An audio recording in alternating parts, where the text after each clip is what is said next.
Welcome to the ThomaHawk Show. As you can hear, we are fresh off of our 100th episode celebration, which was live in Cleveland, Ohio at the House of Blues. It was a magical night, man. And I'm not just saying that. I know we always bullshit here and give ourselves extra accolades and compliments, but I'm not kidding. The show was super, super dope. Fans had a great time. The guests had a great time. My co-host, Joe Thomas, who is the greatest left tackle in the history of left tackles, he had an awesome time. Joe, how you doing today, man? Doing good, man. Still recovering from the hangover I had in Cleveland after a couple rough nights. Fun nights, I will say. I definitely agree with what you said. We're always full of crap on this show. We don't really tell many truths, but when we do, we're really serious about it. And we are serious that live show absolutely blew the doors off the House of Blues in Cleveland.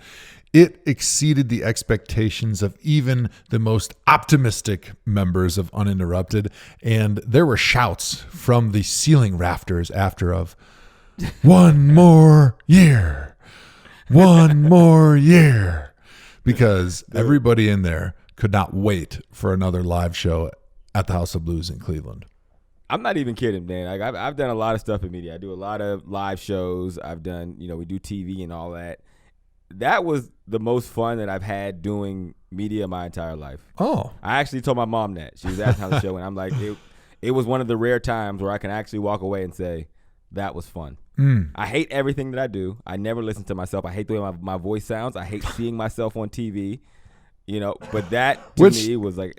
That is so amazing to me. I mean, honestly, like anybody that has low self-esteem should hear you saying that, because I listen to your voice to help put me to sleep at night because it is so silky smooth and your cadence is fantastic. I mean, if anybody on earth has a voice and a rhythm made for TV, it's you. And for you to say that you hate the sound of your own voice is unbelievable. I hate it. I'm not even kidding. I think everything I do is terrible. Isn't it I have weird? Like the deepest imposter syndrome that you've ever imagined. Dude, I had that. I was decent at football. Yeah, I had that big time when I was playing. But here's the question of the night, Hawk. Since you, out of all people, seemingly hate the sound of your voice, does that mean you don't like the smell of your own farts? Yeah. Yes, that is. Because that would be another similarly brand of things implausible. I don't like. Yeah, no, it is. I mean, I think anyone who likes the brand of their own toots is a little weird. Oh, well, I do. Much like I thought most people like their own fart smells. Yeah. Let's open it up for 101 episodes. Let's get weird out the gate. I love it. Here's a fun fact about me, Joe. All right, when I drive, I always forget to put my seatbelt on before I take off. Really? I'm usually rushing to somewhere. So, which means I usually put my seatbelt on while I'm driving. My biggest fear is that I'm going to crash trying to put my seatbelt on. So sometimes I'm so fearful of that I'll say it's too late. I just got to ride without the seatbelt because I feel like being distracted putting the seatbelt on would be actually the irony of my life where I'll actually get in a crash in that moment. Is that a weird thing? Yeah. But do you see where I'm coming from? No, very weird because being the superior athlete that you are, took 9 days to get from fat keg belly to rippling six pack. You're not able to grab your seatbelt and buckle it while keeping your eyes on the road and one hand on the wheel. That's fantastically impossible. I think it's more by irony. I'm just like, it just in my mind, that would be my luck. But the only way anybody would notice that is if you had some type of dashboard camera on you at all times. So other people think it would be me. As I'm crashing, I would be thinking like, that would be my luck. You'd be like, damn, that was an ironic way to die, man. Yeah. By yourself. Exactly. Wow, all right, that's listen. crazy. Let's if you guys want to interact with the show, real go ahead, quick, give it to me. Before we get into the important things, I think we just heard the greatest voicemail in ThomaHawk history with who knew Myles Garrett would take the name of your show so seriously when you guys were in town for your 100th episode. That was awesome. That was awesome, man. Myles was extremely excited that me and you were in the building. And he wanted to show us some love, little post-game love, and we appreciate it. And we will dive heavily into that in just a second. If you are listening, hit us up on social media at Reddit, Twitter, Instagram, at ThomaHawk Show. Join the Facebook group ThomaHawk or leave us a voicemail, 440-628-1376. I have to give a special shout out to every single member of the ThomaHawk that came to the live show, man. We did the meet and greet. We had an awesome show. I got to shout out all the special guests that joined us on stage out of the kindness of their heart. Michael Irvin, Colleen Wolfe, Steve Smith Sr., Josh Cribbs, Terrell Pryor, John Greco, who am I missing here? Don't tell me. Phil Taylor, Andrew Siciliano, Ken Carmen. Who else? Fat Nat was in the building. NFD, my man. We had a family reunion of sorts. Zerm sent in a video. It was awesome, man. We had an extremely incredible time, and we appreciate all you guys who made it possible. Can't wait to release the video for everyone to see it. We will be doing that. We're just figuring out the scheduling for it, and you will see with your own eyes how incredible it was. So, what time is it now for? Dawg Check? Run Dawg Check. Let's do it. Dawg Check! All right. The Browns got the W 21-7 against the Pittsburgh Steelers on Thursday Night Football. Like I said, me and Joe were in Cleveland doing our NFL Network thing in the pregame sesh. Everything was awesome. The Browns' first win against the Steelers in 5 years, I think, since me and Joe were actually on the team. Funny story about that game, real quick, before we get into the real nitty-gritty, because I know you guys love Andrew Hawkins stories. That game was 2014, right? That was the last time we beat the Bengals, or the Steelers. Apologies. Mind is jumbled. Still tired from the live show. 2014, we beat the Steelers at home. We actually whooped them, I believe. Smoked them. In that game, John, can you look up my stat line in that game while I'm telling this story? So, Carlos Dansby. You know, we always talk about Dansby, who's a linebacker on the team. He was really into, like, supplements and being ready for the games. He would take Spark. Spark was his thing in pregame. And I remember early in the year, he was telling everybody early in the year, you got to try this. You got to take Spark before the game, man. Get you ready. So slowly, a lot of guys just kept taking it. I remember Joe Hayden took some. Dante Whitner took some. You know, Isaiah Crowell tried some. Terrence Wett. Like, people were like, yo, it gets you juice before the game. So we're playing the Steelers at home. I'm like, you know what? I want to make sure I'm from the Pittsburgh area. I want to make sure this is the game. I put my best foot forward. Go ahead and pour me up some of that Spark, Los. He pours me up the Spark. I take it. I get the tingling. My hands start to itching. Palms get sweaty. I'm like, oh, I'm starting to feel it. I'm getting juiced. I get out for pregame. I drop about 7 balls in pregame.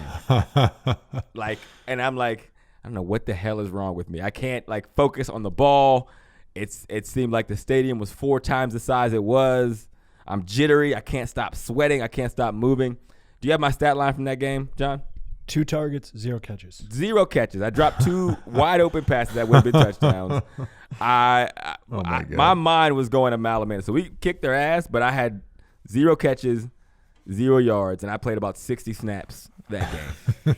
And after the 2 drops, the reason why I only had 2 targets is after the 2 drops, Brian Hoyer brilliantly stopped throwing me the ball. There was like 4 other passes he could have threw to me for touchdowns, but he was like, you know what, Hawk, you're not in it today. I'm going to go elsewhere. It was a brilliant move on his part. But, yeah, so finished that game with 0 catches, 0 yards for drinking Spark in pregame, Joe. Were you not a coffee drinker or any pre-workout or anything? So was that your first experience with caffeine? Yes. Like in like a setting that I was using for, you know, energy. Yeah. Bad timing. You're talking about Spark like it's full of cocaine. And Spark is merely caffeine with vitamins. Like, it couldn't be any more simple. And so if you're a regular coffee consumer like myself who drinks in the thousands of milligrams of caffeine every day, 2 scoops of Spark is like throwing a deck chair off the Titanic. Well, I drink soda. I just never drink anything like for games. And I think there's also beta-alanine in it. Alanine is the word I'm thinking vitamins of. And minerals. But it makes your hands itchy. Like it's like a vasodilator. It enhances blood flow. That's the same thing with arginine. Yeah. All right. Well, so the Browns beat the Steelers, which is a joyous event. We should be super excited about that as former Browns and Browns fans and guys who still root for the squad. But that was not the feeling, Joe. Do you know why that wasn't the feeling, Joe? I do know why, and let me tell you why. Because before the game, we did the Thursday Night Football pregame show from the Muni Lot parking lot, and it was absolutely the most lit pregame that we've had. Browns fans were absolutely going bananas, and the post game was the quietest post game that we've had the entire season. And you would think all those Browns fans had already called in sick for Friday and they were ready to party and burn the city down Thursday night after the first victory over the hated Pittsburgh Steelers in 5 years.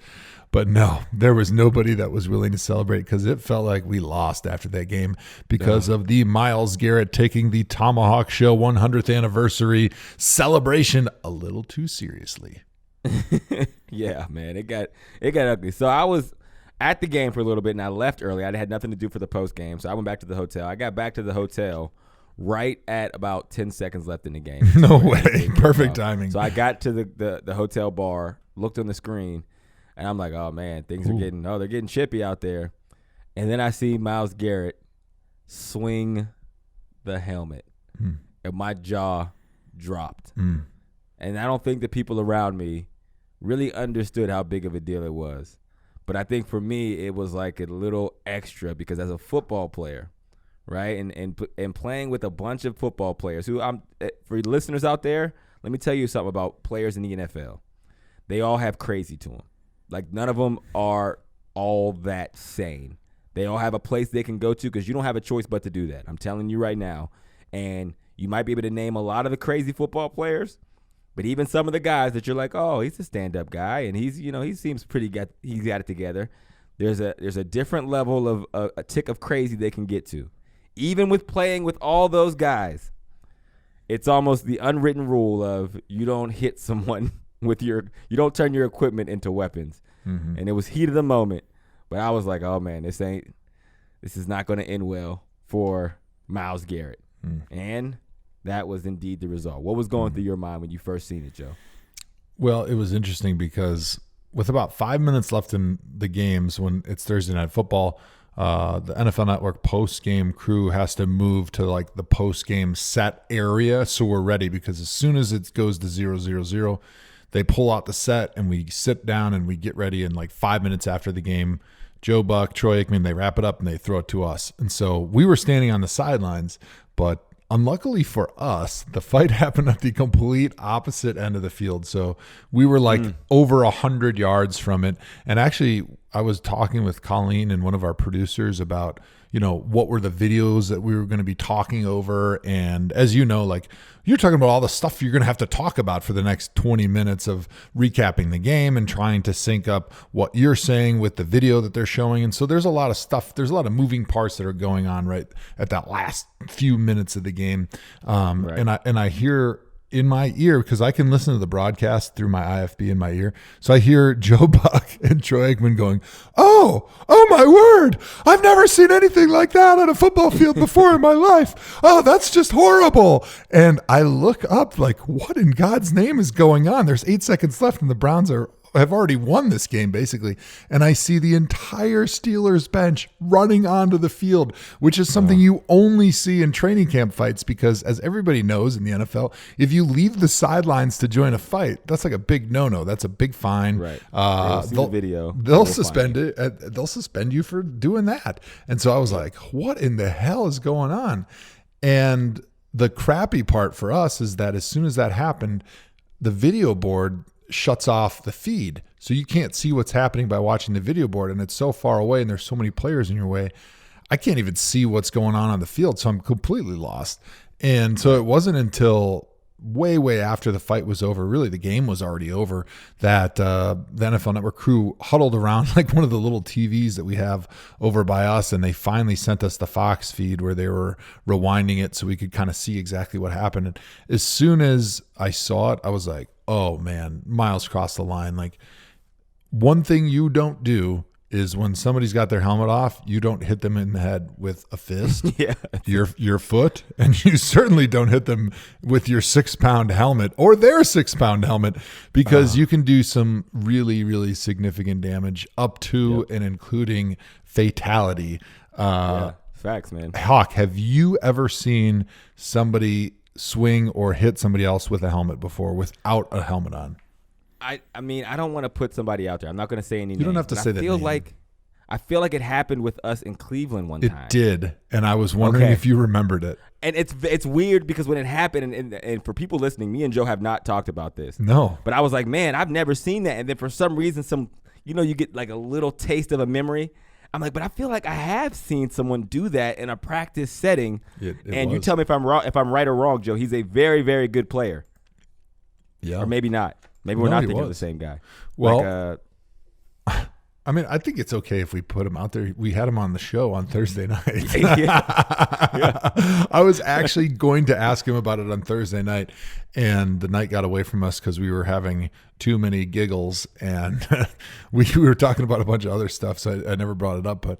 But Phil Taylor actually hit one of our offensive linemen with his own helmet. It wasn't Mack. It was Garrett Gilkey, actually, believe it or not. It was Gilkey. That's who it was. I was thinking it was Mack, and in my mind, the offensive lineman hit Phil Taylor. It was Phil that hit Gilkey. Phil hit him. Right. And it was one of those things which often happens in training camp fights where it was the one defense versus the two offense. So I was taking a knee in the back with like the offensive line, and usually we're going over, all right, what were the plays that we just ran and how did they go? Essentially, what were the looks? Where were your mic points? And the quarterback's usually over there. And if it was a run period, a lot of times we'll have the running back over there, and we'll be talking about your reads and just going over the details one time so that if those plays come up again in practice, we can make sure we're on top of it if anything was wrong. And all of a sudden you hear, guys pushing and shoving. And so I look up, and all of a sudden I see Phil Taylor holding Gilkey's helmet, and he just same thing, tomahawk right on the top of his head. And at the time we're laughing.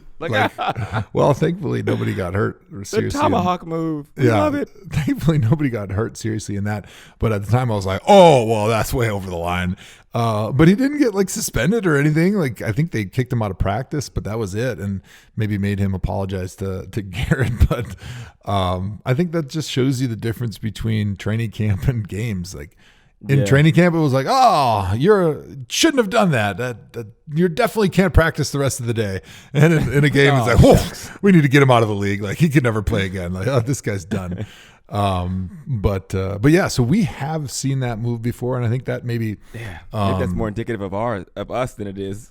Yeah, maybe that's why I wasn't quite as shocked as some people. So after the game, Fox and NFL Network always have a brief reception in our hotel to have some food and drink, since a lot of those people are working freaking all day. Like me, I get to sit there during the game and sit in the green room and get fat and take naps with Steve Smith, as you'll see if you follow me on Twitter at Joe Thomas 73. It's funny.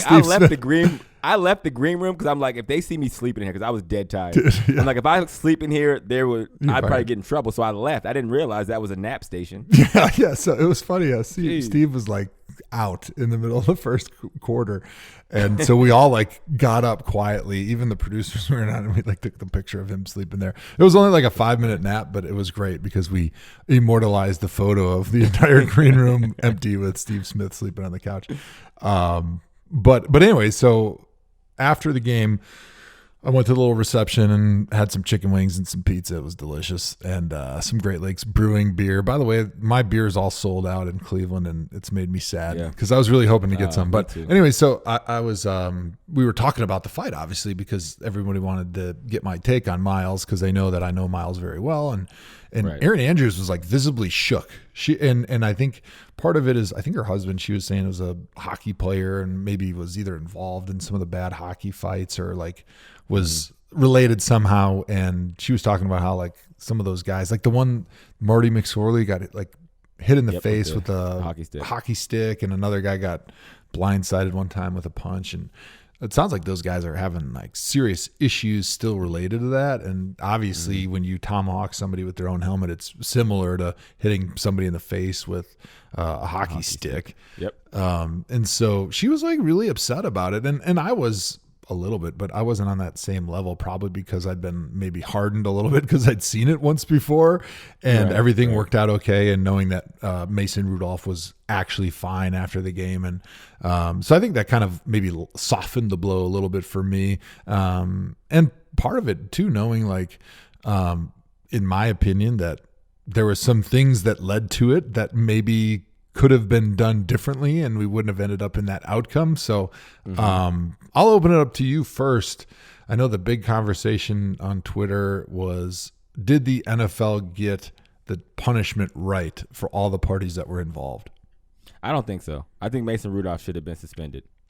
And maybe that is the Steelers' punishment. Maybe they were like, no, we're going to make him play for you again because now you can't bench him.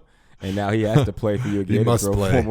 Yeah, like maybe that is the punishment for the franchise. Yeah. He did not play so well that night. For his role, he should have been suspended at least one game. It actually doesn't make sense to me that, Marquise Pouncey, and I get it. He stomped, kicked, and attacked Myles. But as an offensive lineman, Joe, isn't that the reaction? From all the O-line that I've been around, especially the good O-linemen who take pride in what they do, every practice that I've ever been involved in, every game where someone goes a little extra on the quarterback, every offensive line coach I've ever heard is, you never let that happen, offensive lineman. So it was cool. They were breaking it up. Once he seen Myles hit Mason Rudolph with the helmet, he did his job, right? So it was weird to me that he got 3 games, again, and I understand for like the actual action of what he was doing, but it's weird to me that he got 3 games and Mason got 0. But Mason is the one who started and clearly started. And you can see in the videos from start to finish, this was also the doing of Mason. Yes, Myles Garrett, his punishment is his punishment. His is kind of separate than everybody else because, again, that's a line you don't cross. Mm-hmm. But I do feel like Mason Rudolph should not only be fined, he should have also been suspended for at least 1 game. So I think the NFL, if Myles would not have swung the helmet and hit Mason in the head, had Myles taken that helmet and done the old Kyle Turley and just tossed it right into the end zone, taking that helmet, thrown it into the end zone, made Mason Rudolph go fetch it like a golden retriever, I think he would have gone down in Cleveland lore forever because that would have been just the greatest scene of all time. Like, oh my gosh. Showing the restraint that he did against the hated Steelers after Mason had done what he had done leading up to that. Would have been fantastic. Even better if he would have jogged over and tossed it into the stands for like some lucky fan. Now, he would have been fined a huge amount for throwing somebody in the stands, but it would have been worth it. And it would have been way less than the fine he's going to get for missing 6 games, which is in the millions. And so had he been able to do that, that would have been amazing, and Mason probably would have been suspended. But being that Mason was the receiver of the tomahawk helmet chop to his head, and everyone's calling it that for everyone listening at home. Everyone's calling it the tomahawk chop.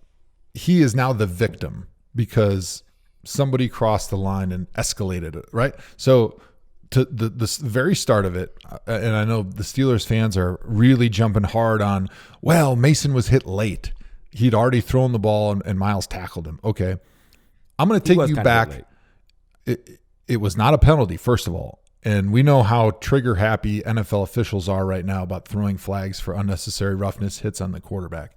It was not flagged. He did tackle him late, but he hit him while Mason still had the football in his hand. And I'll take you back to like 2006 or 2007. Matthias Kiwanuka. How old was Mason?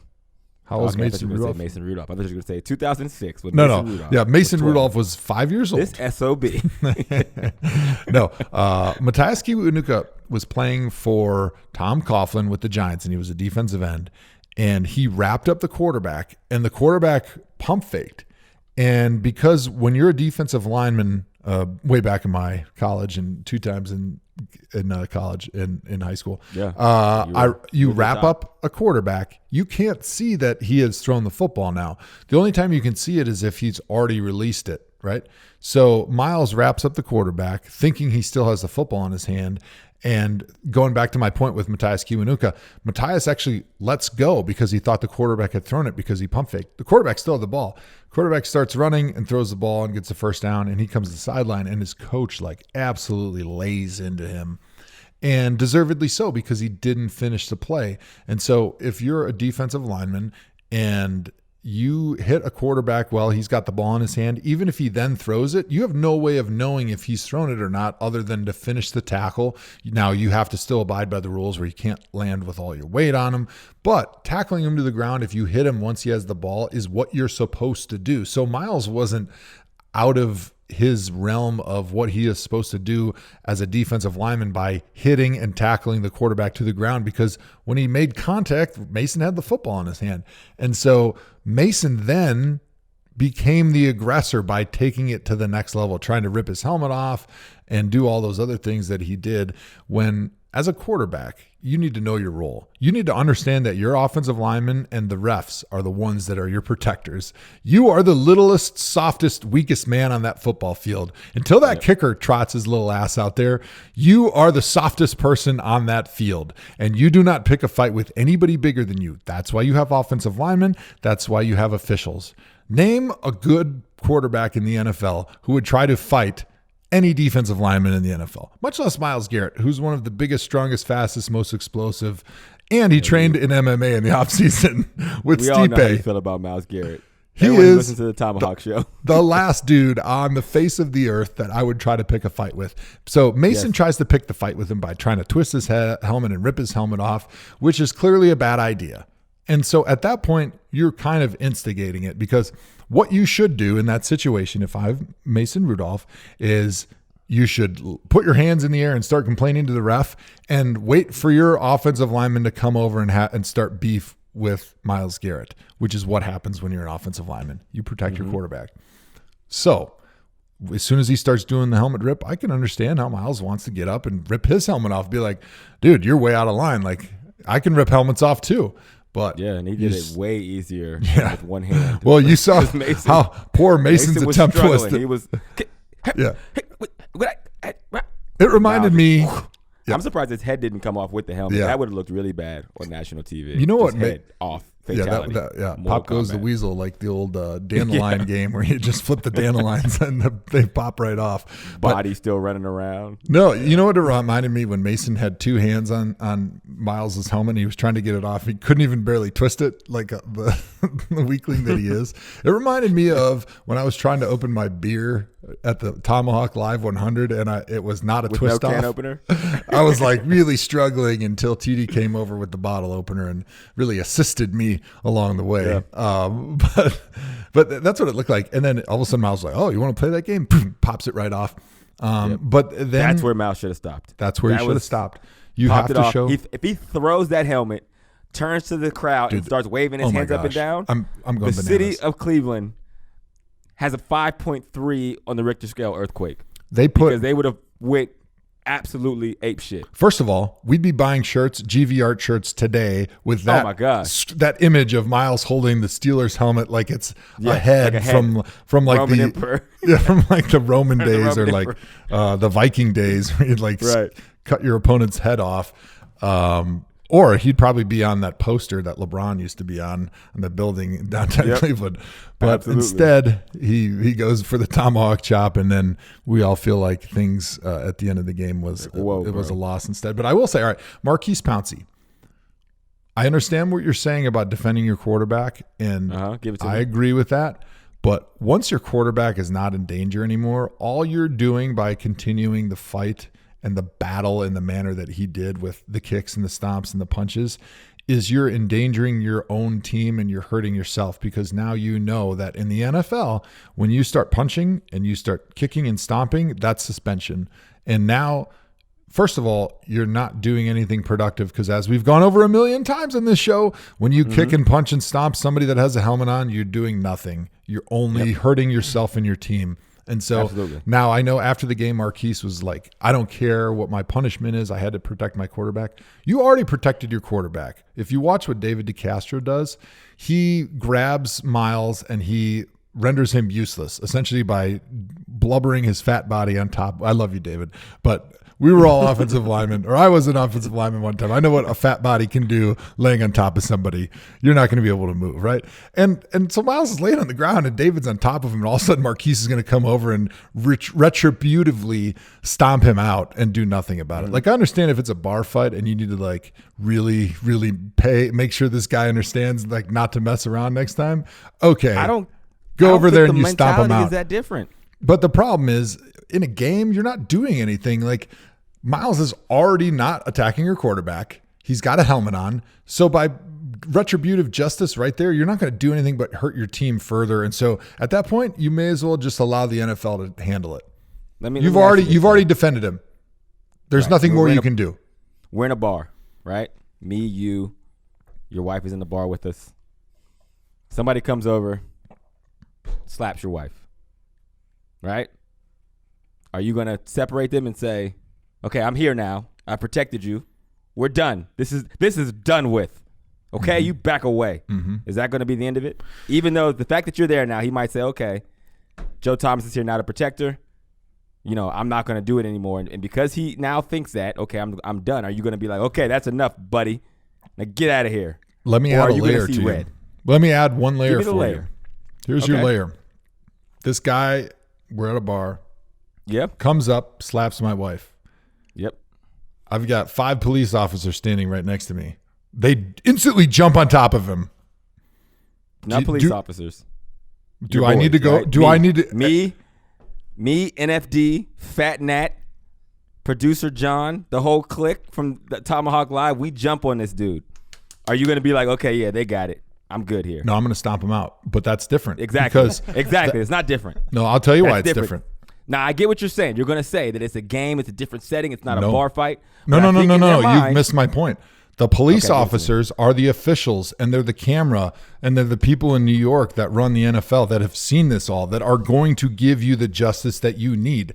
By stomping a man or kicking a man that has a helmet on, you've done nothing except suspend yourself and hurt your team. You can't hurt Myles. He's already laying on the ground. He's got his helmet on. What are you going to do? I know, if he went over there and choked him, I would say great move. Because you can hurt him by choking him, but you can't hurt him by punching and kicking him.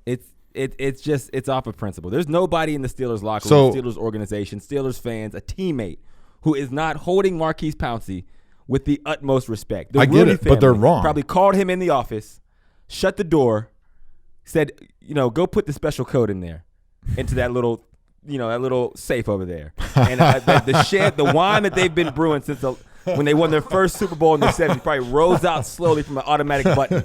They cracked it open. They poured a little bit for Pouncey, a little bit for the rest of the Roonies in the room, and they sat there and they just had a nice little evening out of it. And you know what? You'll never pay for another drink in Pittsburgh the rest of your life. That's true. Those are true statements. You're right, but aren't saying that about Myles. Of course, we support Myles. We love Myles. Incredible player, incredible guy. All right, go ahead. Before we go any further, at what point do you stop? So you're saying it's good to go over and just kick and stomp just to prove a point? Don't mess with our quarterback. But you didn't prove anything. Point. You just got yourself suspended. You didn't hurt Myles, and you got yourself suspended. It's not proving a point, right? What's the point of it then? Because what the point is, I think all the teammates look at him like, yo, that's someone that has my back. That's someone I will walk into a dark alley with under any circumstances. And anytime he is accountable, I know that if I need somebody, they're going to be there. I don't think that was the point. I think the point of it was, this is my team. This is my quarterback. This is my teammate. This is my friend. This is my brother. You're not just going to hit him over top of his head with a helmet and me just be like, oh, that's all good. Okay. The rest will take care of it. So for that to be true, what you just said, then you're saying that the other 51 guys in that roster don't get that from their teammates. Now, David DeCastro, the guy that was in the middle of it that ended up jumping on Myles and pinning him to the ground. So is everybody in that locker room saying, oh, that David, he doesn't have my back. I would never go to war with this guy. He doesn't love me as a teammate. I don't trust him. No, it's not. Both things can be true. So you can probably if both things can be true, then if I'm going in a dark alley and I'm picking one, I'm not picking the guy that's laying on top of the guy we're fighting. I want Maurkice Pouncey. Okay. Well, so if both things are true, I don't want Mason Rudolph. He can't come. Both things are equally true. Wouldn't you want the guy that is going to be out there for the next 3 weeks that isn't suspended? No.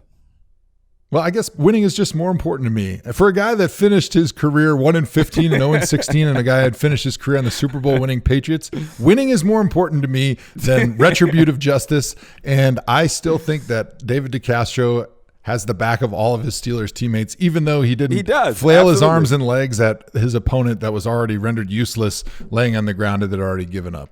I'm with you. I think he also has the back of all of his teammates because he was one of the first guys there. Right? You didn't need to be first or you need to be the best. He was the first guy there. History only remembers the guy who does it best. He doesn't remember the guy who does it first as much as the guy who did it the best. All right. We got a voicemail? Because we still have to dive into this. What's up, Thomas Flock? It's Thomas Price. I've got one last little question I want to ask y'all about this Myles Garrett situation. You're Myles Garrett. You're in that situation. What do you do? Because the way it went down for my eye is that Rudolph recharges at him, swings at Myles' nutsack, and then that's when Myles pops him with the helmet. So my question is, what should Myles have done? You want to take it first, Joe? Yeah, so Mason Rudolph clearly started something he couldn't finish. He did not know his role because he's a very young player in the league. He doesn't understand that this is not college anymore. Just because you're a big 6'5" quarterback doesn't make you big and tough anymore compared to the guys that you're on the football field with. Like we just mentioned, you are the weakest, softest man on that field until the kicker strolls his sorry ass out there for the extra point. Right. And you if it do was Pat not McAfee, take you'd still be last. justice into your hands. If you think it was a late hit, you need to complain to the ref or complain to your offensive lineman who will take care of it during the whistle as best that they can. If you're Myles Garrett, like we just said, the best thing for him to do was to not put up with it, but take that helmet and toss it right into the stands and become a hero for all of Cleveland. But right now, because of what he did, he has put his team in amazing amount of jeopardy. He's put his coaches in jeopardy because he was the best player on that team by far. He was a player of the year candidate. He had an amazing game that night against the Steelers. They could not put a glove on him. He was demoralizing that offensive line, and a good offensive line at that. 3 Pro Bowlers. Nobody could touch him. But now he won't be there for the entire rest of the season. And their defense was looking really good. They were carrying the team for the most part because the offense still hasn't figured their shit out. And he's gone. And I don't know how you replace a guy like that. And so while people in Cleveland are going to be excited about, oh, Myles, and maybe down the line, 10 years from now, they're going to talk about this the way they talk about the Turkey Jones taking Terry Bradshaw and slamming him on his head, and how it sparked a rivalry and it sparked this hatred. And it's that replay that people still think about when they think about the Browns and Steelers rivalry. For the rest of the season, the Browns are in a world of hurt without Myles. The organization right now is embarrassed. The owners are embarrassed. The coaches are embarrassed. Myles is embarrassed. And if these players love this coaching staff, they have done the worst possible thing for them, because the narrative so far in this season has been the players are undisciplined because of all the penalties, because of all the immature comments and things that they've done in social media, including a few weeks ago, one of their safeties, Jermaine Whitehead, tweeting death threats at the media after one of the games, and all the different things that have happened that give the sense to the people on the outside that this is an undisciplined team that doesn't respect their coaches. And then when something like this happens, on top of all the things that have already happened, it's hard to change the narrative. Especially tonight or Thursday night, they had a lot of penalties, which the 2 previous games, they'd kind of had them under control. And so they were starting to change that narrative. But unfortunately for the coaching staff, now you have this huge and embarrassing thing they have to deal with. And they're going to have to win a lot of games and look really good down the stretch to change that narrative, because it's going to be hard to overcome at this point. Yeah, I mean, with Myles, man, I mean, I get that Mason Rudolph started it. We agree there. I think Mason Rudolph should be suspended, period, for his role in there. I think Mason Rudolph was a punk. That is a definition for me. That's what a punk does, right? You start a fight and then you throw your hands up and say, "Oh, somebody come save me." Oh, look, did you see what he did to me? That's the biggest punk move you could do. There's a reason why the quarterbacks that you look at as good leaders or competitors, they don't act like that, right? Like, that's just not what a quarterback does. I don't care if he was hitting you late, taking you down. I mean, it's indicative of the kind of player he was that night. 4 interceptions. He played terrible. The way he was throwing doesn't look like he's a guy that should be starting in the NFL. So, again, the biggest punishment for the Pittsburgh Steelers is that he didn't get suspended, and he's still their starting quarterback. And I honestly, truly, honest to God, believe that, right? Yeah. And then you go in the media and they act like you're being bullied, or, I mean, it was total Bush League. Like, come on, man. Yeah. You know what you did. Be a man. Right? That's not what a man does. I mean, I can't defend what Myles did, but the fact that Mason tried to act like he was the victim and had no part in it, it was off-putting to me. Now, exactly. Clearly, when you raise the stakes and hit somebody in the head with the helmet, like, you've crossed the line and now you become the victim. And actually, while you think Mason should have been suspended, I actually think the NFL got it right on all the suspensions. I thought they were right with Myles. I thought they were right with Pouncey. I thought they were right with Ogunjobi, even though what Ogunjobi did was like almost nothing. He bumped Mason stupid. in the back and Mason fell to the ground. It was the fact that he hit the quarterback in the back when he wasn't looking and he wasn't even part of the fight. It was, People undisciplined. Yeah, That's people like on the TV definition. were calling him the coward and stuff. And I know Larry, and he's really a great person. He's got a great story to get where he is. And he's one of those like guys that is the first to arrive, the last to leave, hardworking, blah, blah, blah. He made a huge mistake for being just an idiot and acting. He acted poorly. That's all I'll say right there by just pushing the quarterback in the back. Come on. He's not even involved in the fight at that point. And so that was just a bad decision. But with Mason being the victim, essentially the guy that got hit in the head, it would have been a bad look for the NFL to suspend him. And so I think that what they said is they fined him. Who knows how much it was. And like you mentioned, it's a pretty good punishment for him that he and the Steelers that he has to keep playing. Yeah, and he got comped pretty good. I mean, that's punishment enough for Myles. So I was saying that to tee up the Myles take. So for Myles, that is stupid, right? Because I think that yes, Mason Rudolph acted like a punk, but you're a big dog. You and Mason Rudolph, regardless of the fact that he's their starting quarterback by process of elimination, because Ben is not there, you are not on the same level. You know what I mean, Myles? You're one of the best players in the NFL. Mason Rudolph is not top 300, top 400, 500, 600. He's not, right? If you pile like player for player, Myles, you are probably top 10 most talented players in the National Football League. You got to let that go. And if you don't, if Myles would have dropped the helmet and hit him with a 9-piece punch combo, it still would have looked terrible, but you still wouldn't have the reaction that people are having now watching the visual of him hitting him with his helmet, right? If Myles drops the helmet and just tees off on him, like if he just did everything Stipe taught him in the offseason right there on Mason, we would have been like, ooh, you probably could have let him Good slide, technique, Myles, though. but we get it. He learned his lesson. You don't go looking for trouble unless you want it. Don't start no shit, won't be no shit. That's what Little John and the East Side Boy said. But because he used his helmet, because you also crossed the line that NFL football players understand that you can't cross. I don't care how tough you are. The discipline is you do not hit somebody when they don't have a helmet on, let alone with the helmet. It was unnecessary. You didn't need to do it. I don't care if the Castro is holding you back. There is not a situation where Mason Rudolph needs to have anything used in a fight against him. I don't care, like you said, the kicker.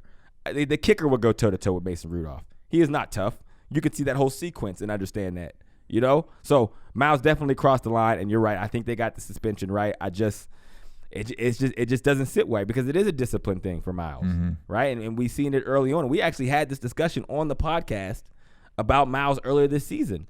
After he got the penalty versus the Titans, after he got the penalty, the late hit versus the Jets, and he hurt the quarterback, we said on the show, Myles has to be careful because they're going to start labeling him a dirty player. And once you get that moniker, it is hard to break. And Ndamukong Suh has kind of been a model citizen over the last 4 years. But when you think of Ndamukong Suh, what's the first thing you think of? Him stomping on quarterbacks. Vontaze Burfict will never be able to live that down. The list goes on and on. And for Myles, that lapse in judgment, I'm hoping he will bounce back from. And he will because he's, again, one of the best players in the league. It just sucks that he's not there for a team that needs him so desperately, for a coaching regime that needs him so desperately, for a roster, right, who everyone has their eyes on anyway, who needs him so desperately, and for an organization who finally has the talent that they deserve and they want to get wins and they want to turn it around for the city, who needs him so desperately. That's the bad part.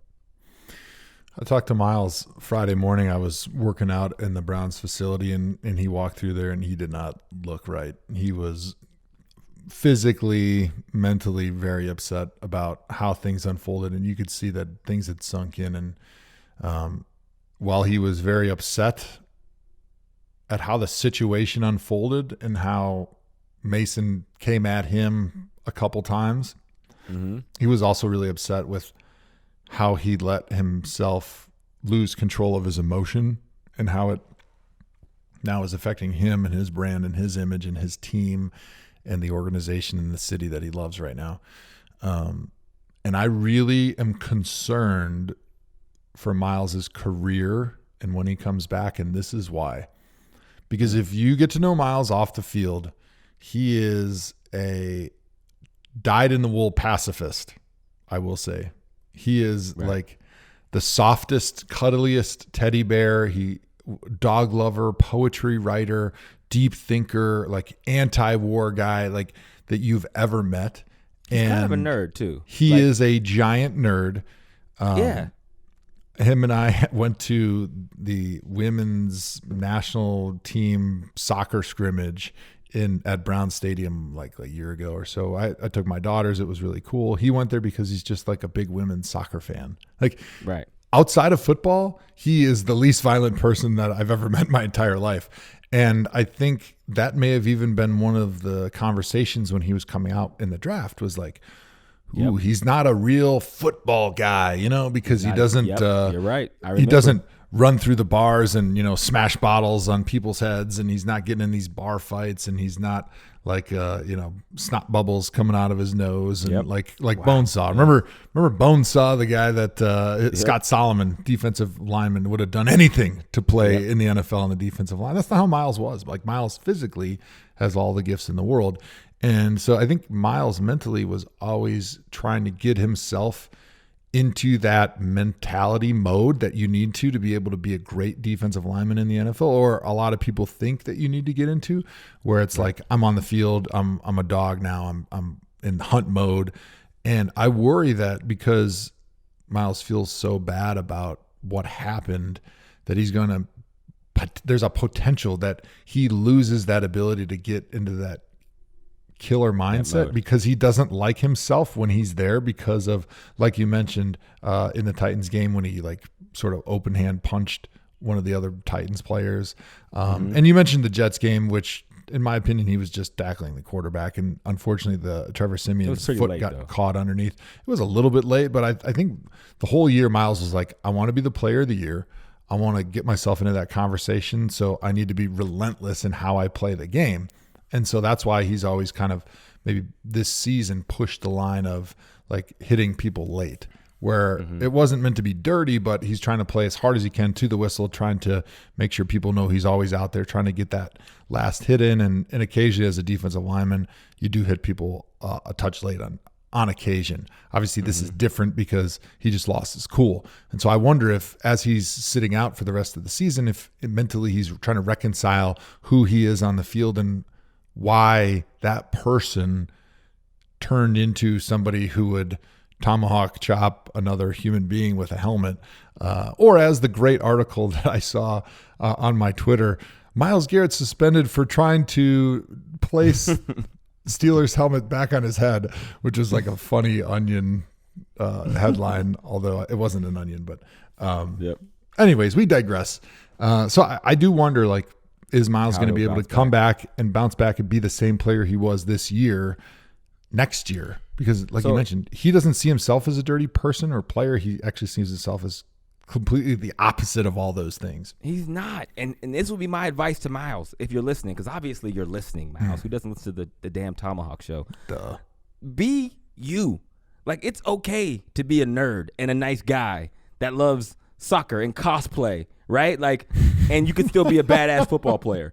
Don't feed into this bullshit narrative, not just around the team, but like that, man, we're the bad guys and I have to be this player. Like, because that's not him, dude. It's not. No. Who Myles is the guy who gets sucker punched by a fan and doesn't get out of his car. And he's like, because ultimately he doesn't care, right? Like, you don't have to get on the field and then because the lights are on, the cameras are on, and this is the persona that people have told you need to have, or that maybe people have said around this team, and you know, you're trying to assume that role. You don't got to do that. You're just better than everybody else. That's okay. It reminds me of Troy Polamalu. Troy Polamalu would hit me as hard as he could, do the sign of cross over top of me, help me up, and say, better luck next play, buddy. And he was trying to give you a proper working hard burial out here. And he's being dead serious. He's not being facetious. Yeah. He's not joking around. He's like, you're a really good player, and I wish you better luck next play. And I'm like, thanks, Troy Polamalu.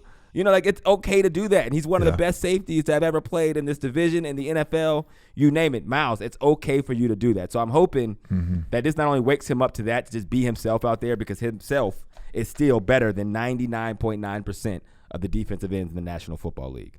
I would say the only defensive lineman better than Myles right now is your boy AD, Aaron Donald. Yes. And that is Aaron. Like if Aaron took a helmet off and conked somebody with it, nobody would be surprised. I'm surprised that hasn't happened earlier. Wow. The Troy Polamalu comparison is really good though, because Troy was one of my favorite players to go against. Not because of how easy he was. No, he was a beast on the field. I mean, you talk about cutting people's legs out, like vicious tackles. But as soon as the play was over, hey buddy, how's the family? Hey, it was. He was the nicest person. Like Ever. You can play the game of football relentlessly and be exceptional. Hall of Fame. Troy Polamalu, no doubt, Hall of Famer. Change the game, change that position of safety, and still be a nice person and have friends and respect the other people on the NFL field. Like we're all brothers when we're on that field together, because this is not like the old days where you don't ever switch teams and, you know, I'm with Cleveland forever and I hate everybody that's in Pittsburgh. No, like there was a lot of dudes on that field. Cleveland forever and hate everybody in Pittsburgh, but continue. Yeah, there was a lot of dudes on that field who had played for the other side. And, you know, for you, like you played for the Bengals, you played for the Browns. Like this is today's NFL. It's more about the players now, like as one big group, versus like this team of players versus that team of players and so on and so forth. Like the fans are a little bit different. And now it's changed a bit because fans have leaned more towards being fans of individual players and less of just teams like it was maybe when we were growing up. But still, for the most part, like if you're a fan of Cleveland, you're probably going to be a fan of Cleveland forever, and you're never going to like change and be, oh, well, I'm going to wake up tomorrow and be a Steelers fan. Like it doesn't really usually happen all that often. Like as a player, if you wake up and all of a sudden you're traded, like the first thing you do is, oh man, get rid of this shit. I can't wait to get rid of all this clothes and get all my new Chicago Bears garb or whatever the hell the team would get traded for. So, but I thought your last point was great. So let's wrap this up and move on to the MI trip. And I think we've beat the Myles Garrett 50-minute Tomahawk dog check. This is the longest dog check in Tomahawk history. Yeah. What about the win, guys? Oh yeah, we did win. They Joe, did we win? won. Thoughts? All right. Here's my quick thoughts from the game. The first few drives of the game, I thought the Browns offense looked as crisp and clean as they have all season. Baker Mayfield was making decisions at a level that he hadn't made decisions on since last season. He looked really good. He was throwing the football well. He was throwing it on time.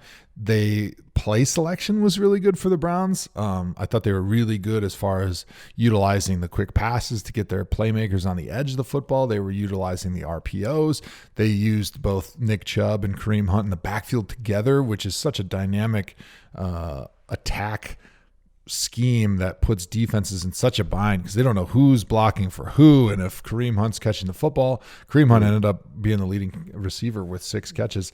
But then they kind of stalled, and it almost seemed like they took their foot off the gas a little bit because Juju Smith-Schuster got knocked out. Another one of the Pittsburgh receivers got knocked out. That scares me. James Conner got put out with a shoulder injury. Myles Rudolph was playing terribly. So the Steelers had no ability to come back and win the game. Myles into one person. I like that. Yeah.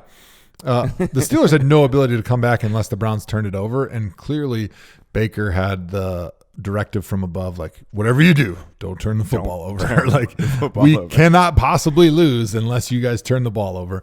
But I feel like you walked out of that game going, we could have won 40-0 if we would have just kept our foot on the gas like you see the Patriots do every single week. We would have walked out of there with such an unbelievable level of confidence and momentum going through this easy stretch of our schedule.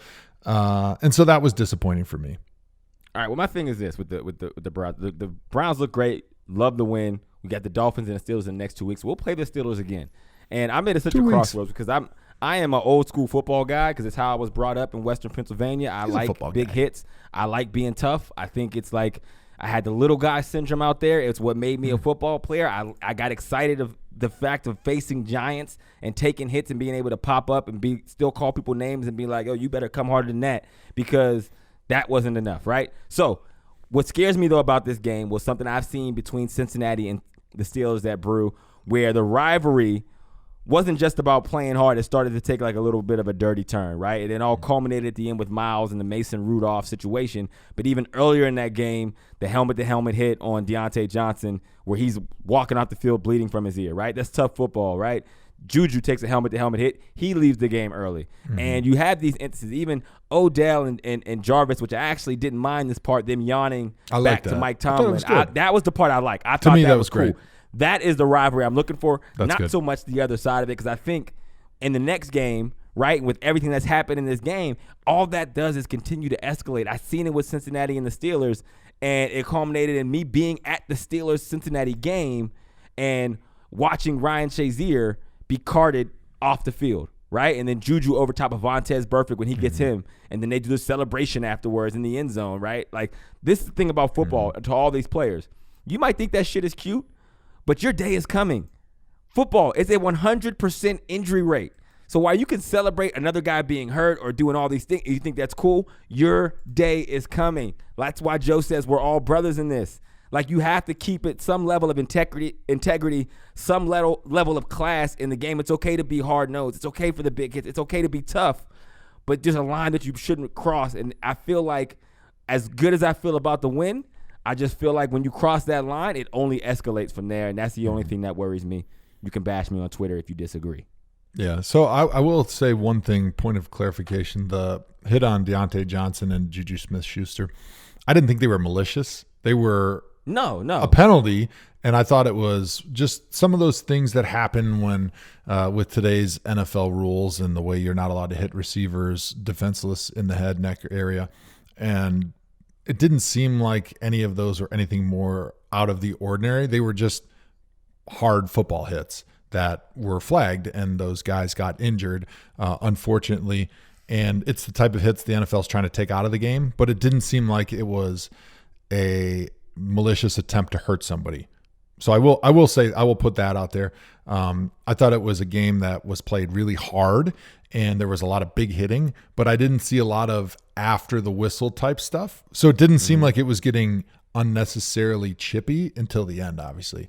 And so I like the fact that Steelers-Browns rivalry is sort of reignited, and there's a good hard-hitting football game going on, but you hate to see when things cross the line because, like you mentioned, the Bengals and the Steelers rivalry, it had gotten ugly for a few years there with the dirtiness that was going on, and let's hope that in a couple weeks it's a really hard-fought game, a lot of big hits like we all like to see, but you don't want to see people cross the line. You don't want to see people intentionally hurting each other because, like you mentioned, and I'm telling you, I know you said those are clean football hits, and I get it. The heat of the moment. No, I didn't mean to. I didn't mean to say clean. I just meant to say they were football. They weren't intentionally trying to hurt each other, right? But the Steelers aren't viewing it. I can promise you, they're not viewing them that way, right? Because they're taking the culmination, the sum of all of them together, and it's going to be bulletin board material when they play in 2 weeks. So I mean. I think everyone gets what we're trying to do. So let me ask you this. Here. So after this happened, Antonio Brown went on Twitter and posted a tweet of him kicking Spencer Lanning, the Browns punter, in the face when that happened a few years ago on a kick return. And he said, "This one's for you, Mason." And I retweeted and I said, "Come on, man, we shouldn't be encouraging or celebrating these type of actions like what Myles did and the way you spiked Spencer Lanning in the face. Although he was, in my opinion, he was trying to hurdle him, and it wasn't like he was going to try to kick him in the face. But and let's be honest, that was an awesome highlight. I mean, it was an awesome highlight. I was on the field, and I was like, that is the coolest shit I've ever seen in my life. Yeah, I mean, it was totally amazing. But I think maybe as you get older and you spend more time in the NFL, you realize like, wow, there is a life after this, and it's not cool to try to hurt each other anymore. Like maybe when you were 20 and 21 and you came right out of college, like, oh yeah, let's knock somebody out.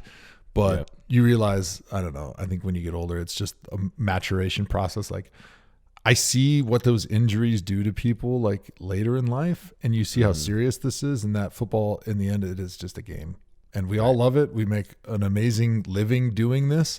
But these are human beings, and these are their lives, and this is the stuff you're going to have to live with forever if things go too far and you have serious head injuries, serious neck injuries, or any type of injury that's going to live with you for your whole life. Like, I guarantee that if some long-lasting injury happens on the football field when somebody's trying to like take somebody out, that 10, 15 years from now, there's going to be a lot of people that feel really, really bad about it. But my point that I was trying to get to, which took forever, is, so AB tweeted back at me after I tweeted that, and he said something like, you're totally right, champ.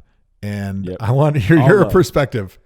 Well, I was hoping you followed up with the Come on the ThomaHawk Show. I'm like, wow, what a missed opportunity by Joe. It was totally AB agrees with you.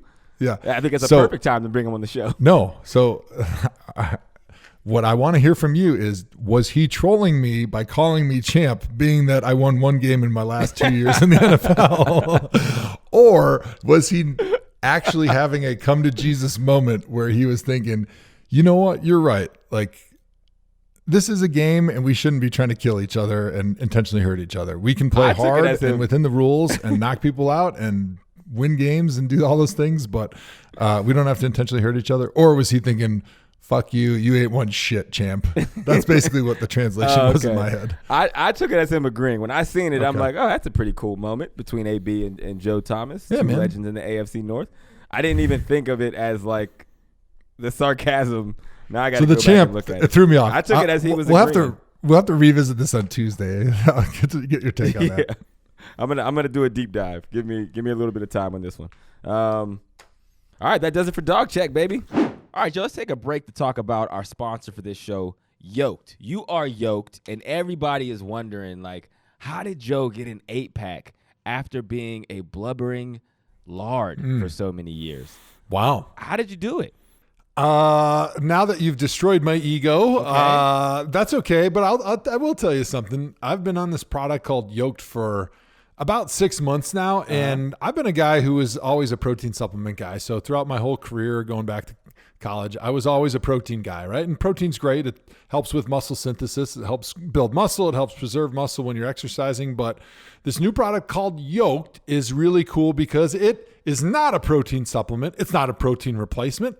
But what it does, it actually makes your protein shakes more effective. It works in your stomach with the protein that you're ingesting after you work out to make your protein better. So you build more muscle, you preserve your muscle if you're in a deficit, and it makes you yoked like me. So if you ever get your ass off the couch and get yourself some Yoked, this will make your protein supplements better and your 8-pack harder. All right, I like that. How does it taste?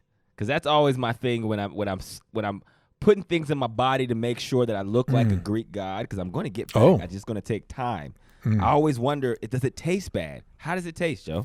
Yeah, you know what? It's awesome because not only does it taste good, but because it is made from fertilized egg yolks, it has a creamy consistency. You know, like the delicious part of a malted milkshake or a shake is if you ever put a raw egg in there, it's because that egg yolk makes a creamy consistency that's delicious. So it actually takes your protein shakes, which are pretty decent, but can be a little bit gritty sometimes, and it makes them creamy and smooth, much more like a milkshake, and it's delicious. My kids love it. So it actually not only makes your protein shakes better for you, but it makes them taste better also. Awesome. I love that. Listen, we are giving all of you listeners an exclusive discount so that you can try Yoked for yourself. Head over to yoke.com and use code JOE20 at checkout for 20% off of your order. And if you order from yoke.com, you will be entered into a sweepstakes to win an all expenses paid trip to the Rose Bowl in Pasadena, California on January 1st.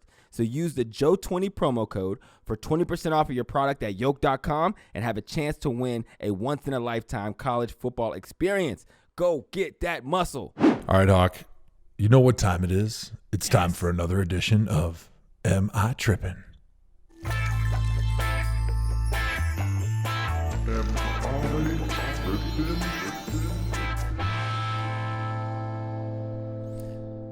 All right. Am I tripping? It is time. If you made it this far in the episode, that means you were really into our Myles Garrett talk. And it's time to talk the rest of the NFL. John, what do we got? Lamar Jackson has now defeated Deshaun Watson, Tom Brady, and Russell Wilson all in the last month. He's faced well-documented criticism, but that seems to have dissipated, and now people are lining up to praise and celebrate Lamar Jackson. So, am I tripping, or has Lamar Jackson become the most beloved player in the NFL? Joe, Tee us off, baby. Thank you. So I'm willing to admit that I was wrong about Lamar Jackson. I didn't think that he would be able to throw the football well enough to survive long-term in the NFL.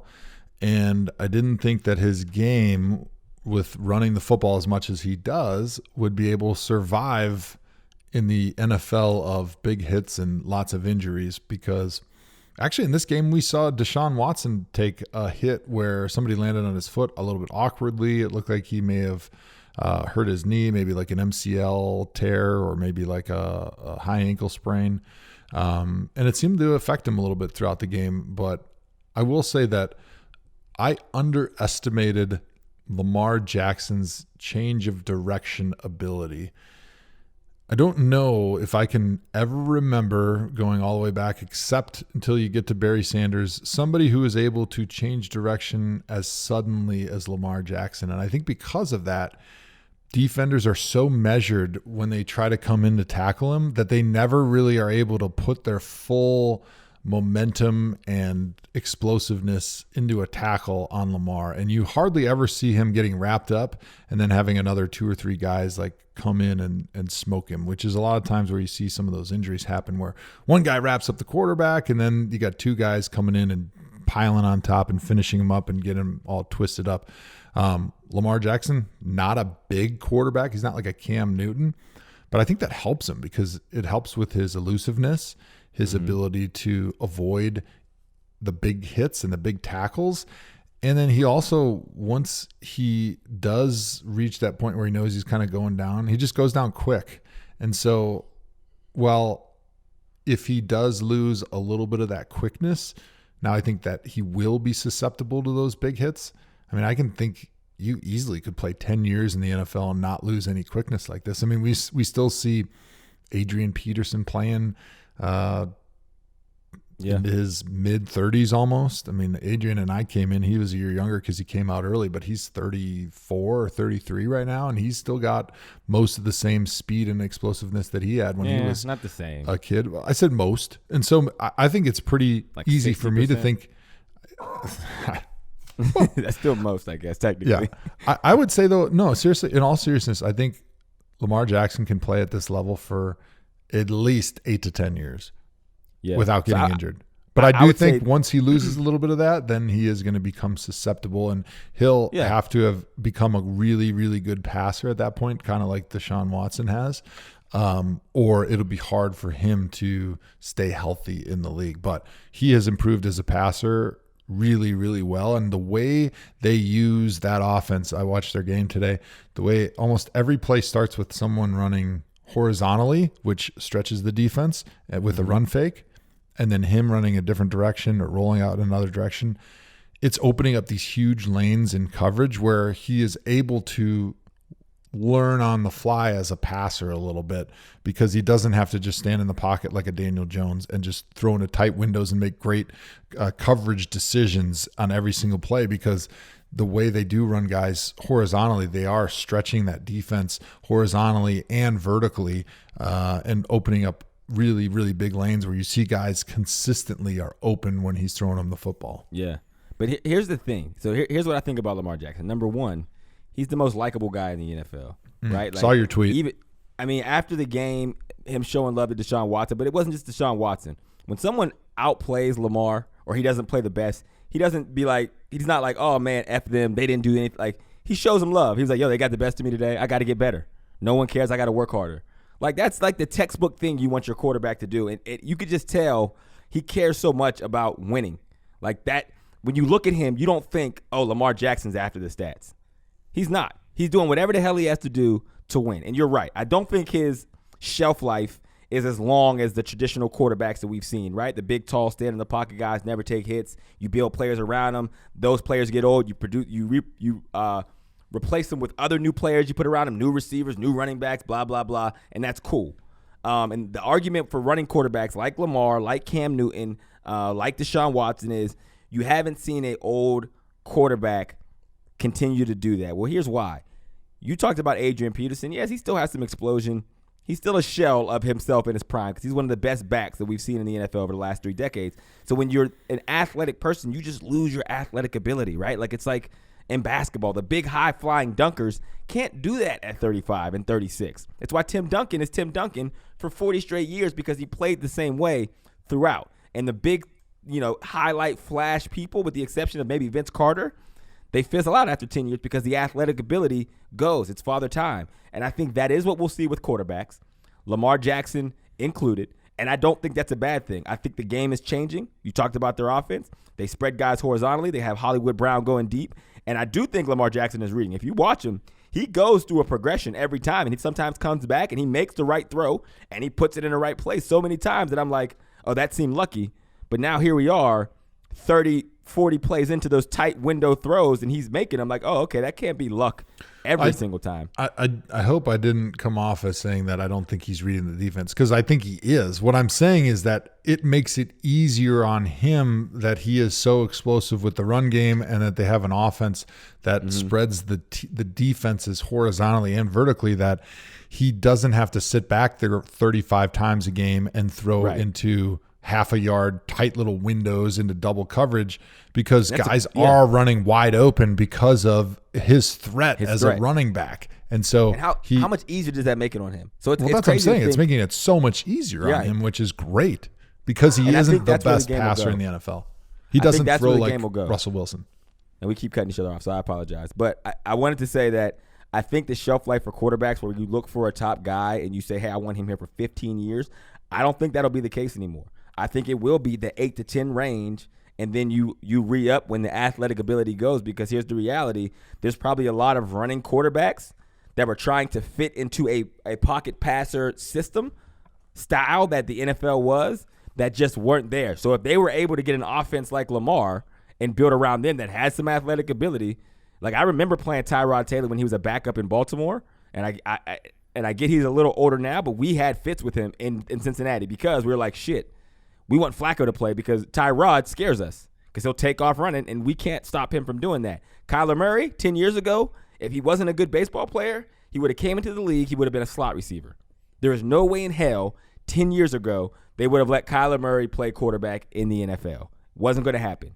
15 years ago, absolutely not.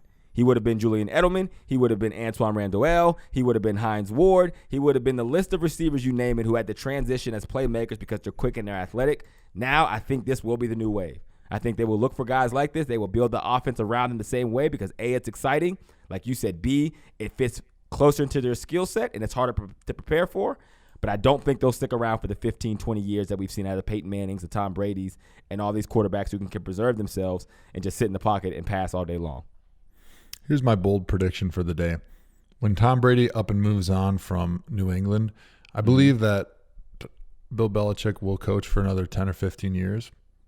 And the next quarterback that leads the New England Patriots is going to look like a Lamar Jackson, a guy that's an explosive runner that can throw the football, but primarily he is explosive running the football, because it makes it so hard on defenses. And you just see what the Ravens are doing. And I'm thinking to myself, can you imagine if the greatest football mind we have ever seen, which is Bill Belichick, had a guy like Lamar Jackson and was able to basically build an entire offensive scheme and an entire team around that set of skills?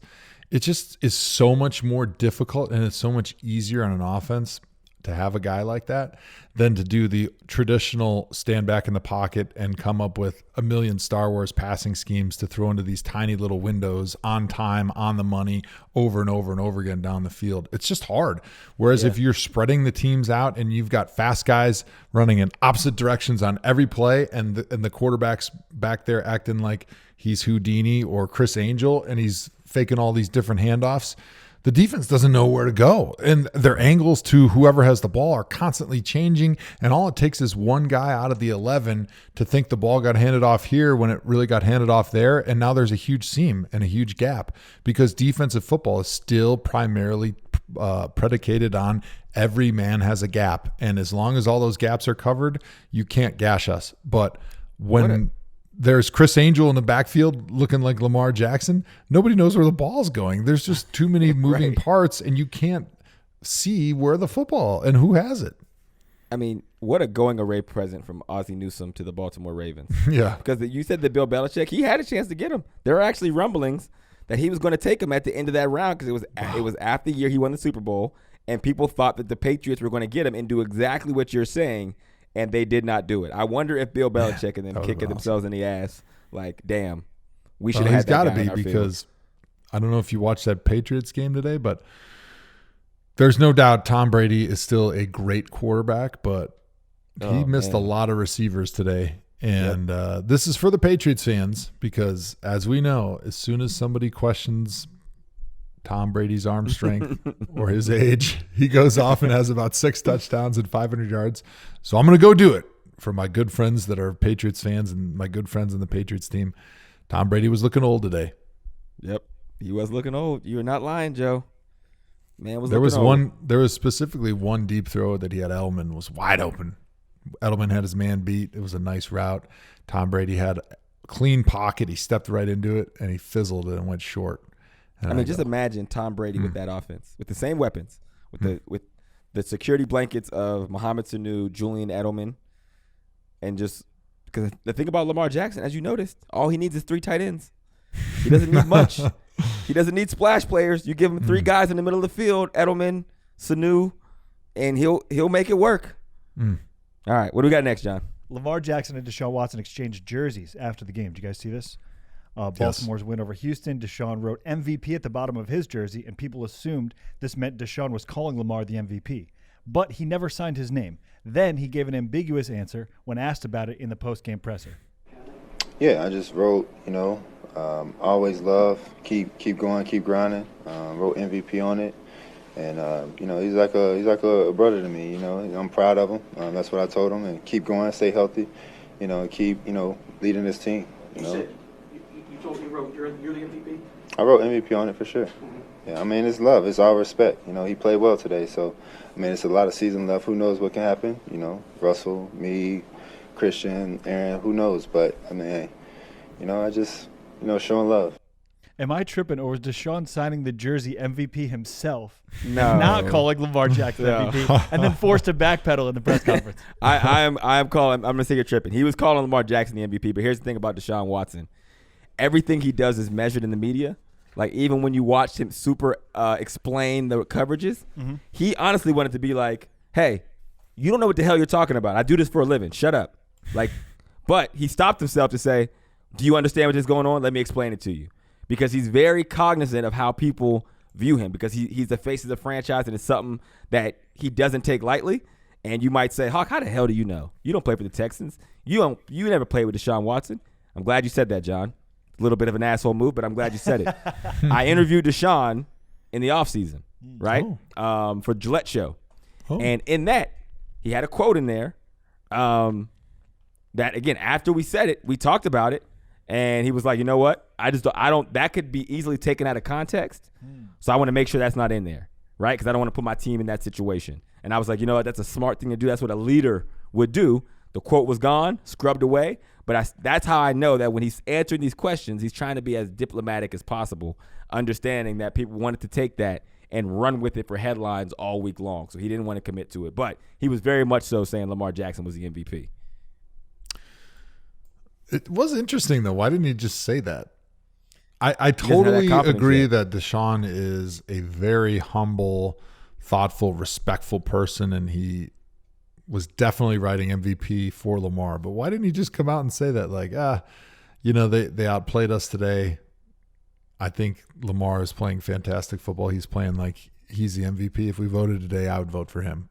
Like, why didn't he just say that? It just was a weird thing for him to say, like, yeah, I love him. There's like 3 or 4 guys that could be the MVP right now. I mean, you never know how it's going to shake out. It seemed funny, and he's a really smart, savvy guy. So he's clearly he knows what he's about to talk about. You're right. I have no idea. What we got next, John?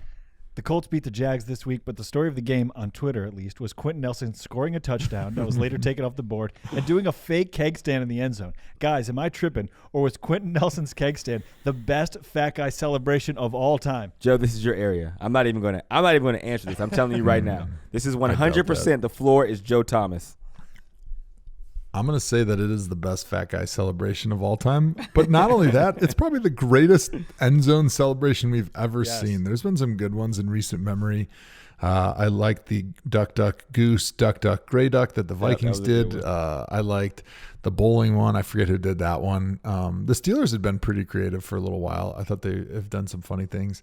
But nobody has done a better one than a keg stand in the end zone, which was perfectly executed. He had all of his other fat buddies lifting him up. And I worked out with Quentin Nelson this summer in Chicago when we were both in town for a country concert. We have some mutual friends. And so I worked out with him. And that's not a little man to pick up. I mean, I know I lost some weight, but I don't think I could pick that guy up anymore. I mean, he is one cheeseburger. He's one Popeye spicy chicken sandwich away from 360. So props to his teammates for being able to lift him up and not being smushed like a pancake. I'm not answering now. Don't look for me. Don't pause for me to rebut. All right. Well, hey, in that case, you know what it is? It's time for another Let's Do Run Pass option. Run it or pass it. Run it, run, pass option. You gotta love another let's do a run pass option. Let's do another run. Let's do it. Pass option. All right. Producer John and run pass option. If you've been living under a rock, he sets a topic that's happened from Sunday football. Me and Joe have the option to either run it and talk about it or pass it, because ultimately we don't care. John, what do you got? Pats beat Birds 17-10 in Super Bowl 52 revenge game. Joe, run it or pass it? I'm going to run it. And I'm going to say we've already talked a little bit about how Brady struggled. The Patriots defense looked real nice. Carson Wentz lost his left tackle Lane Johnson and was sacked 5 times when Lane was not in there. It just proves that offensive linemen are worthless and you shouldn't spend money on them. But I will say Lane Johnson's a fantastic offensive tackle. But the most impressive thing from that game was the Hail Mary from Wentz at the end of the game. He was falling away and he threw it like 70 yards, which was the best Hail Mary throw I've ever seen. Ding! Oh, do we not have a bell anymore? Yeah, you got it. You don't hear it? I feel like that was a mistimed ding. You felt like it was a little late. They gave you a little extra time. Late. Thank you. I appreciate it. Well, I am going to pass it. Hawk passes. 49ers rally past Cardinals. Jimmy G hangs up 4 TDs. Hawk, run it or pass it? Run it. Kyler Murray, man. Kid's legit. Okay? If you thought anything other than that, he is going to be a tear in the NFL. He made the right decision not going to baseball because when you watch him, he does not look like a rookie. Yes, they lost this game, but it's only a matter of time before he gets a couple more pieces and he starts to have the same impact that we're watching with Lamar. Maybe not in the run game, but in the passing game, he probably has the livest arm in the National Football League. Couple that with incredible quickness and speed. He's going to be a matchup problem. And also, 49ers are pretty good. Kyle Shanahan drink. Don't ding it. Don't up. Okay. You're going to ding it anyway, Chris? All right, whatever. All right. Joe, run it or pass it? I'm going to pass it, but I love watching Kyler Murray. He's a fun guy to watch. He's very different, so is that offense. I'll watch them every time they're on TV. They had a chance to win today. Falcons dominate Panthers 29-3 for second straight division road win. Joe, run it or pass it?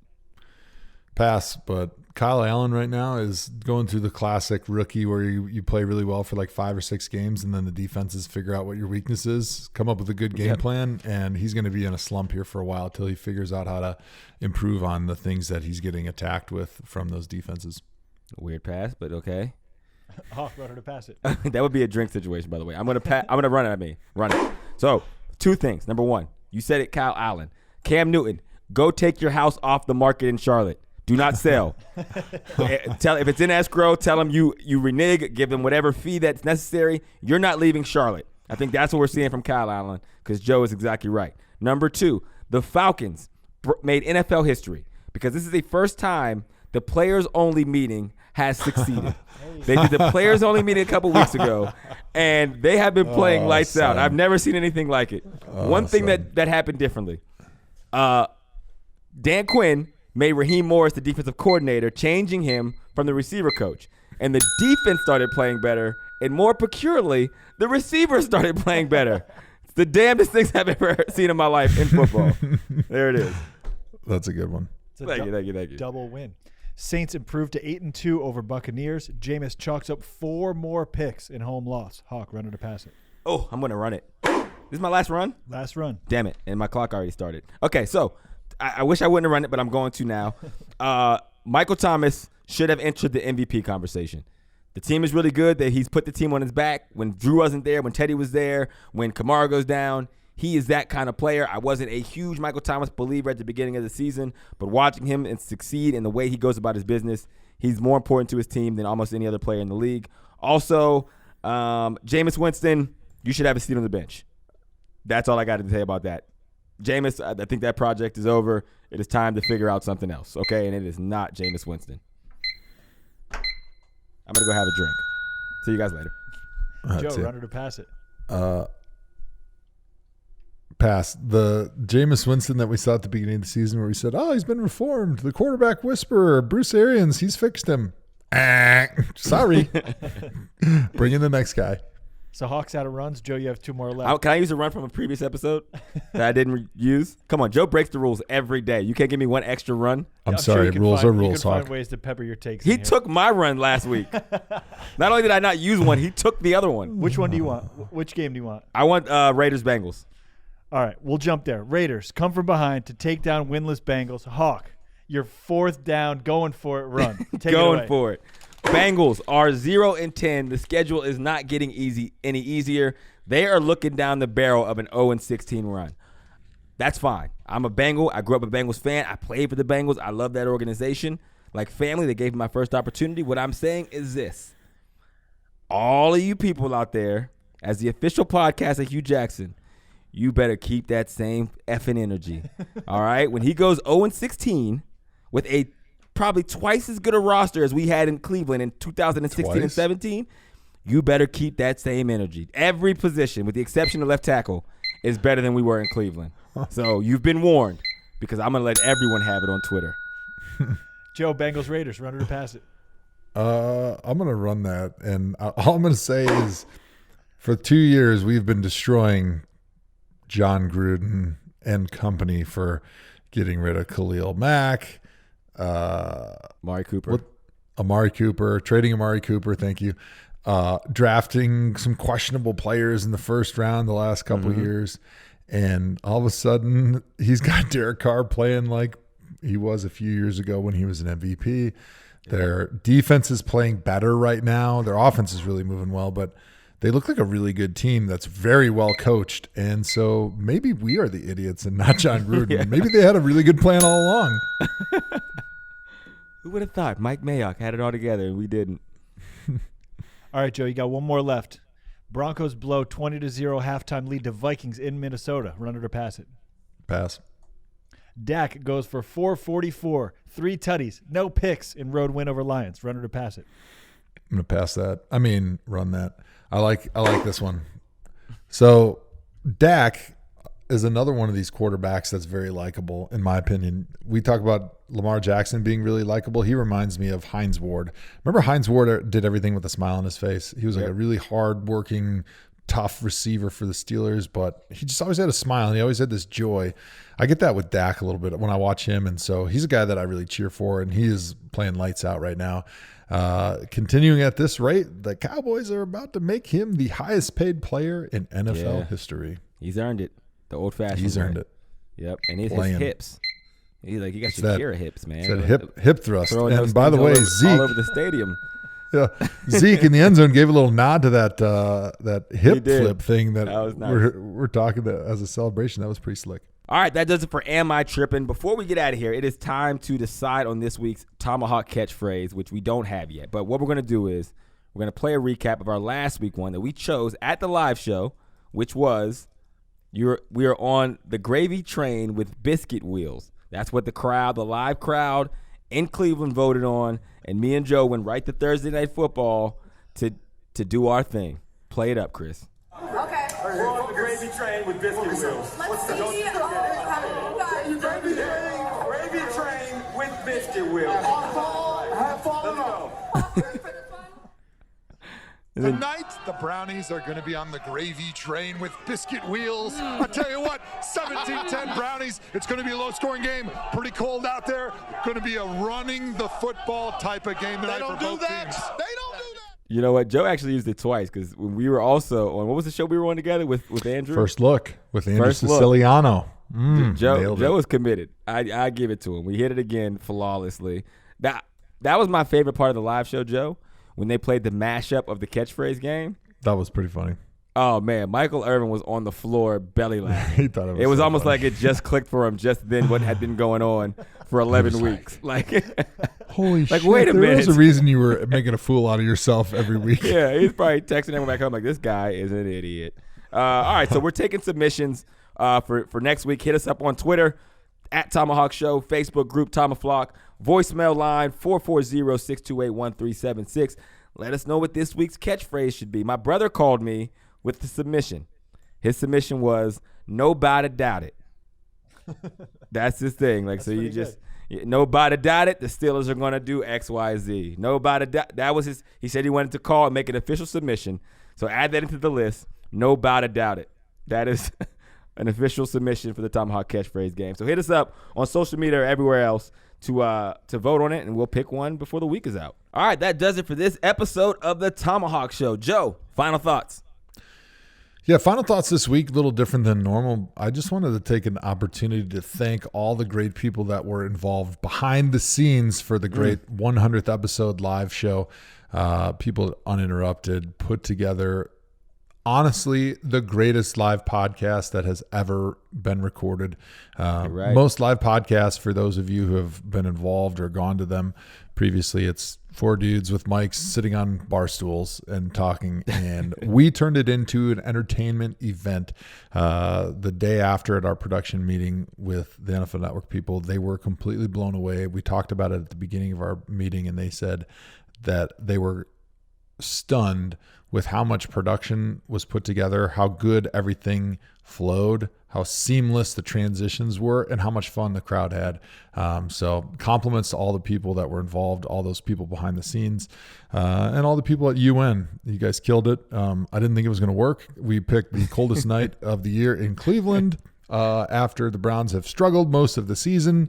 And for some reason, we still had 400 people show up and absolutely go ballistic and scream our names, including Joe Hawk yourself at the end. So definitely a highlight of my media career, probably a highlight of my football career too, since there weren't many other highlights.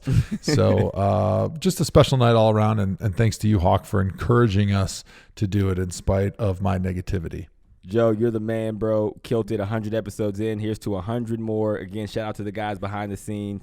We're going to name them by name really quick. We got Logan. We got Chris. We got John. We got Saul. We got Matt Paray. We got TD, of course. Paris was involved. Aaron. Who else am I forgetting? Make sure I don't miss anybody. Lojo. We got Donnie. We got who else? That's good. Amanda from House of Blues was a runner for the night, helping us out with the Mission Barbecue and all of your drink requests. What were you guys drinking in the back? Maker's Mark? I was drinking bleach. The Great ThomaHawk Lakes drink of choice. Yeah. DJ Steph Keisha's going to hear that. Was a huge part of the night. Who else? Who else am I missing? We got Fat Dad, NFD. We said them earlier. Again, everybody who was a part of this podcast, help it happen. We appreciate you. It's been an awesome part of experience of our lives, and we're going to keep it going. And here we are, Joe. Take us out. Joe Hawk yourself. Enthusiastic.